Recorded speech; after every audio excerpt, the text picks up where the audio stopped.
Unity to me means embracing the diversity that we find ourselves a part of. Unidos, right? To me, unity is being able to be a part of something bigger than us, bigger than City College itself. Unity is a word that you don't do anything alone, that you have a group of people who are in for a greater purpose, and that purpose is to help our students.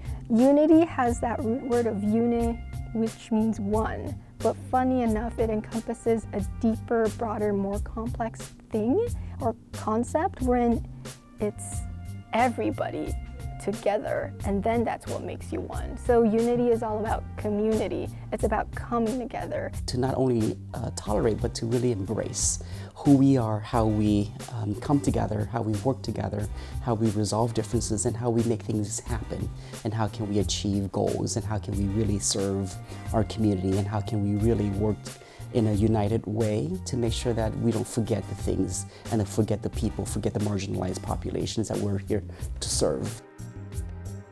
Service is an action, and I think that if we think about what unity should mean, it's really kind of focusing on the service as that process and developing unity in that way. It's a way to showcase how you resemble or you can make a difference in someone, and it's a way to also work with other people, right?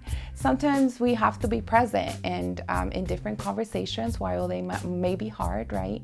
But this is also one of the skills that we want our students to have, that they can be present, they can sit at the table, right? They can make a difference in their own lives by just sitting at the table, listening, and just sharing their stories and their responses. It all comes from just a place of civility, which is a place that I think our society is being pulled farther and farther from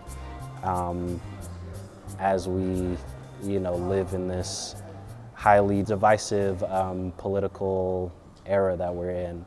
Really, unity to me means being able to come to the table together and hash out our differences and lay out our priorities as wholly and really as possible, and recognizing the priorities of whoever else is sitting across the table from us and trying to find a place to reconcile those two. To make sure that the college is accessible to any of the students who want to come to City College, and a place where if I don't know something, I know who to call and who will be able to support the student.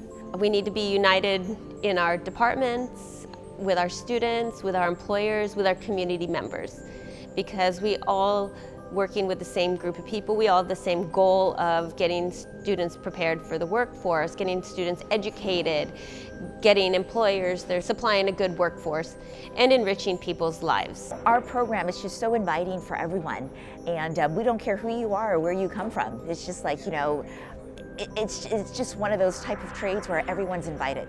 Unity means a lot, doing a lot, especially when we working together, doing recycling work and working with others as a team. I think part of it is really thinking about how we communicate with each other, how we listen to each other,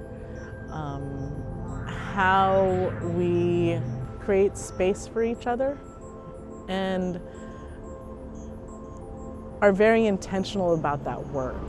No matter what race we are, no matter our age, sexual orientation, whatever it may be, at the end of the day, we're all one human race. When we talk about it in landscape design, it's some kind of a thread that follows and pulls everything together. So the landscape, the design is cohesive, and it looks like it's all tied together, like a tapestry or a weaving that you would do. And it could be something conceptual, thematic, like these are all California native plants that you used. Or it could be something broader than that, which encompasses color and people and cultures and everything else.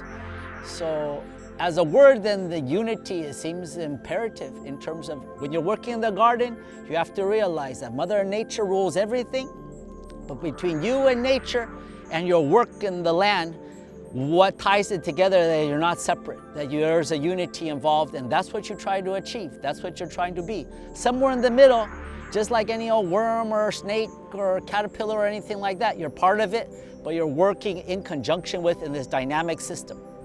And that's the beauty, that's the fun of it, that you're not separate from the universe and the earth itself, that you're part of it. Here we are, absolute miracles of existence in a universe where it seems like the laws of physics were fine-tuned to somehow make it possible for a natural and understandable sequence of events to lead to the development of brains so complex they can be self-aware enough to look around and ask, wow, how did all this get here?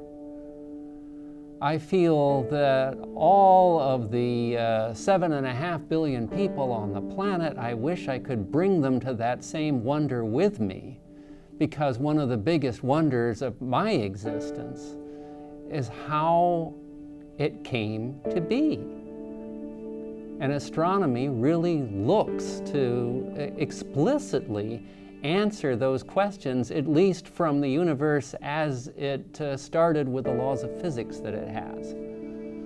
Beyond that, it may be more philosophy, metaphysics, something else, but who knows where the next boundary is going to be for human understanding. And questions that seem unanswerable, often have been dismissed as unanswerable, turn out to be answerable after all. We are all one, and we're all humans. We only have one planet, and without this planet, and without coming together, unified, we'll never be able to recreate another planet.